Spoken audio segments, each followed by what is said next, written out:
wabarakatuh. Nama saya Michael Cristiano dari kelas 12 IPA 3 absen 24. Saat ini saya akan menjelaskan taktik dan strategi dalam permainan sepak bola.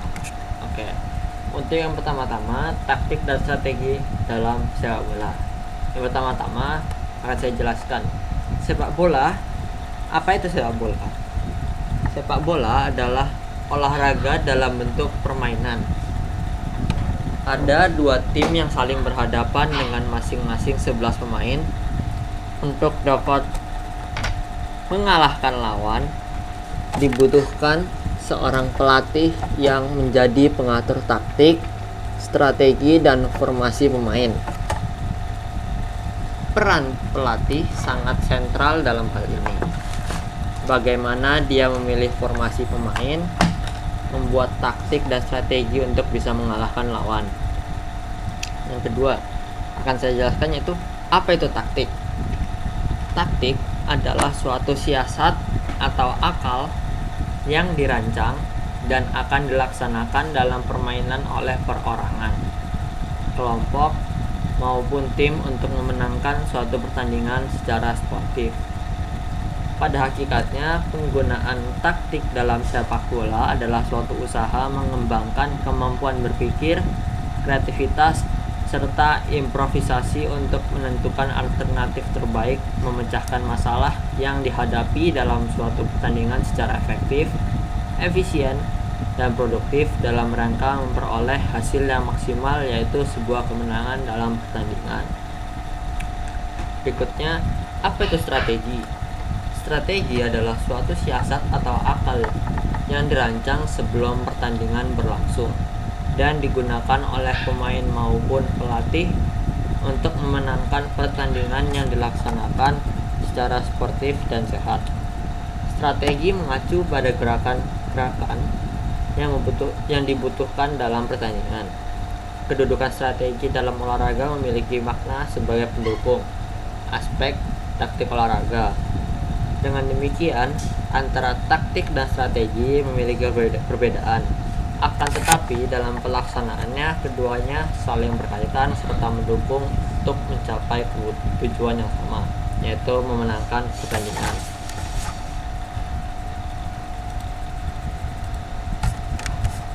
Oke, kita lanjut. Taktik dalam aplikasinya secara garis besar dapat dikelompokkan sebagai berikut. Ada yang pertama yaitu taktik penyerangan. Taktik penyerangan diartikan sebagai suatu siasat yang dijalankan oleh perorangan, kelompok, maupun tim terhadap lawan dengan tujuan memimpin atau mematahkan pertahanan dalam rangka memenangkan pertandingan secara sportif. Taktik penyerangan dapat dibedakan menjadi 3 macam, yaitu A. Taktik mencari tempat kosong di antara pemain lawan. B. Taktik melakukan gerakan tersusun baik yang membawa bola maupun tidak atau memanfaatkan lebar lapangan. Dan C. Taktik bermain ketat atau jeli melihat peluang. Oke, untuk yang kedua, taktik pertahanan. Taktik pertahanan diartikan sebagai suatu siasat yang dijalankan oleh perorangan, kelompok, maupun tim terhadap lawan dengan tujuan menahan serangan agar tidak mengalami kekalahan atau kelelahan dalam pertandingan. Taktik pertahanan dapat dibedakan menjadi 3 macam juga, yaitu A. Man to man defense. Setiap pemain membayangi satu lawan atau satu lawan satu. Yang B. Zona defense. Setiap pemain bertanggung jawab atas daerah pertahanannya. Dan C. Kombinasi, yaitu taktik man to man defense dan zone defense, yaitu satu lawan satu sambil menjaga daerah pertahanannya. Jadi perbedaan antara taktik penyerangan dan taktik pertahanan, yaitu taktik penyerangan digunakan untuk mematahkan pertahanan, sedangkan taktik pertahanan digunakan untuk menahan serangan. Oke, kita lanjut, yaitu taktik perorangan. Taktik perorangan diartikan sebagai siasat yang dilakukan oleh seorang pemain dalam menggunakan kemampuan fisik, teknik, dan mental yang dilakukan dengan proses yang cepat untuk menghadapi masalah yang terjadi dalam suatu pertandingan. Oke, kita lanjut lagi. Grup taktik. Grup taktik diartikan suatu siasat yang dijalankan dua orang pemain atau lebih dalam melakukan pertahanan dan penyerangan untuk mencari kemenangan secara sportif pada suatu pertandingan. Yang terakhir, kolektif taktik. Kolektif taktik diartikan suatu siasat yang dijalankan oleh suatu regu dalam menjalin kerjasama untuk mencari kemenangan dalam suatu pertandingan. Oke. Setelah taktik selesai, kita pindah ke cara menentukannya. Untuk cara menentukan taktik ada 5. Simple. Yang pertama, apa yang bisa dilakukan pemain saat bertanding? Itu yang pertama. Yang kedua, pelatih harus mengetahui atau paham benar akan kemampuan para pemainnya sendiri dan pemain calon lawan. Yang ketiga, pemberian tugas kepada pemainnya dalam menghadapi kesebelasan calon lawan harus diuji coba dalam latihan. Yang keempat, harus mengetahui terlebih dahulu taktik yang biasa digunakan oleh calon lawan. Dan yang terakhir, memperhatikan situasi penonton dan kondisi lapangan. Kemudian, taktik dalam permainan sepak bola sangat dipengaruhi oleh dasar-dasar bermain sepak bola, antara lain yaitu 1. Teknik atau keterampilan bermain atau bisa disebut skill. Kedua, kondisi fisik atau kesegaran jasmani. Yang ketiga, kecerdasan, daya ingat, dan mental yang baik. Yang keempat, pemain mengerti peraturan permainan. Oke, untuk formasi sendiri adalah cara penempatan, ruang gerak, serta pembagian tugas dari setiap pemain dengan posisi yang ditempatinya. Hal tersebut berlaku baik pada saat melakukan penyerangan maupun pada waktu melaksanakan pertahanan. Dengan sistem ini, setiap pemain telah mengetahui tugas utamanya, daerah atau ruang gerak masing-masing, memahami apa yang harus dilakukan pada saat menyerang atau bertahan dan kemana harus bergerak. Dengan formasi, maka pola penyerangan dan pertahanan akan terkoordinir dengan rapi dan kerjasama akan jauh lebih terarah. Ya, untuk contoh-contohnya itu ada di sini ya. Kita bisa lihat ada yang satu. Contoh pertama 3-5-2. 3 pemain belakang, 5 pemain tengah, dan 2 pemain depan. Sisanya saya tampilkan, nanti kalau mau dibaca silakan dibaca. Oke, berikutnya untuk taktik dan strategi. Oke, ada beberapa hal penting tentang strategi dan taktik pemain sepak bola, yaitu yang pertama, ketika tim kita menyerang, jangan lupa pertahanan. Sebuah tim yang kuat adalah tim yang hanya bagus dalam serangan itu. Lebih dari itu, kemampuan bertahan sama pentingnya dengan kemampuan untuk menyerang. Yang kedua, ketika tim kita kehilangan bola, maka tim kita harus beralih dari serangan untuk bertahan hidup. Secara umum, jika tim kita bertahan, maka harus posisi para pemain saling berdekatan satu sama lain untuk membentuk pertahanan yang masif. Adapun jika kita menyerang, maka tim harus posisi pemain berjauhan untuk menciptakan ruang-ruang lebar dan untuk mencerai-beraikan pertahanan lawan.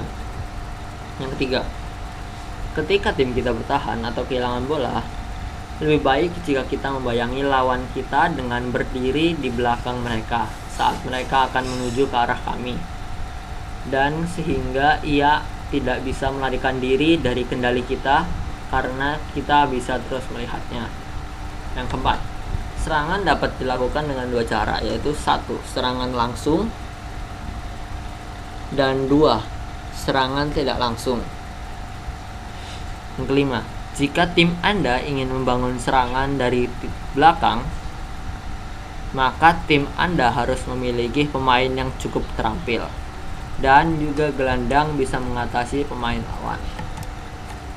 Yang keenam, berdasarkan bagaimana umpan balik dilakukan, ada 2 gaya bermain, yaitu pertama gaya master bola atau gaya kepemilikan, dilakukan dengan melakukan umpan balik pendek dari kaki ke kaki. Yang kedua, gaya bola panjang atau panjang lewat gaya. Oke, yang ketujuh, jika tim Anda bermain dengan bola panjang, cobalah untuk menjaga tim Anda melakukan umpan-umpan pendek di daerah pertahanan. Jika tidak, tim Anda akan kesulitan untuk melakukan finishing.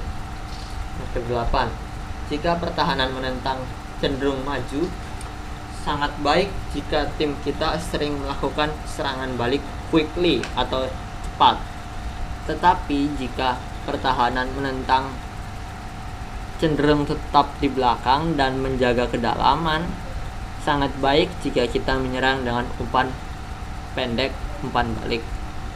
Yang ke-9, serangan itu melibatkan 2 atau 3 penyerang. Yang pertama, penyerang membawa bola. Yang kedua, penyerang, dan penyerang ketiga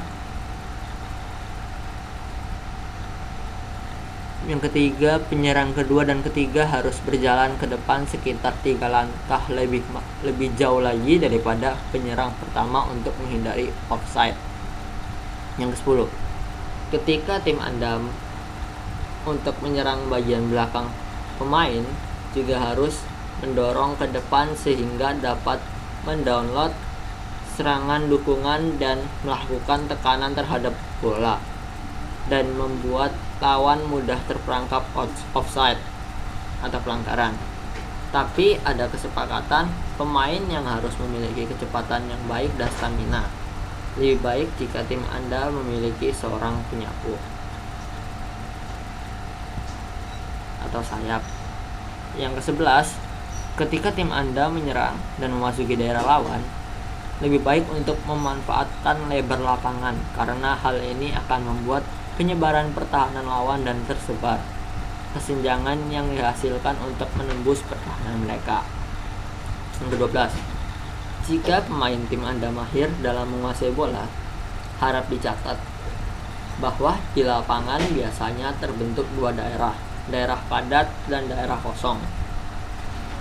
Pancinglah para pemain lawan untuk membentuk daerah padat dan meninggalkan area kosong di lapangan. Kemudian dengan cara keras, pindahkanlah bola ke daerah diantisipasi dan dari sana membuat lawan. Yang ke-13, agar tim Anda melakukan serangan kembali, pastikan bahwa ketika tim pembela Anda ditekan atau tim pertahanan Anda ditekan, masih ada 1 atau 2 penyerang tim Anda yang tetap di tengah lapangan atau bahkan menyerang atau bahkan lebih ke depan lagi, tergantung pada lawan pertahanan. 14. Ketika bola dikuasai oleh lawan di sekitar wajah kita harus melakukan tekanan terhadap bola sehingga serangan mereka bisa kita tahan atau setidaknya kita tarik. Adapun ketika lawan menguasai bola di daerah pertahanan mereka, kita juga harus melakukan tekanan terhadap bola sehingga kita dapat menangkap dan menguasai bola untuk mencetak gol.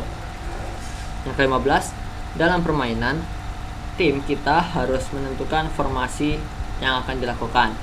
Kita menentukan formasi tertentu untuk memastikan adanya dukungan, kedalaman, lebar, dan cakupan bidang baik dalam serangan atau pertahanan. Setiap pemain harus bertanggung jawab atas posisi atau areanya. Setiap pemain harus memainkan posisinya dengan baik dan kepercayaan teman-temannya untuk bermain posisinya. Itu saja untuk presentasi saya. Terima kasih.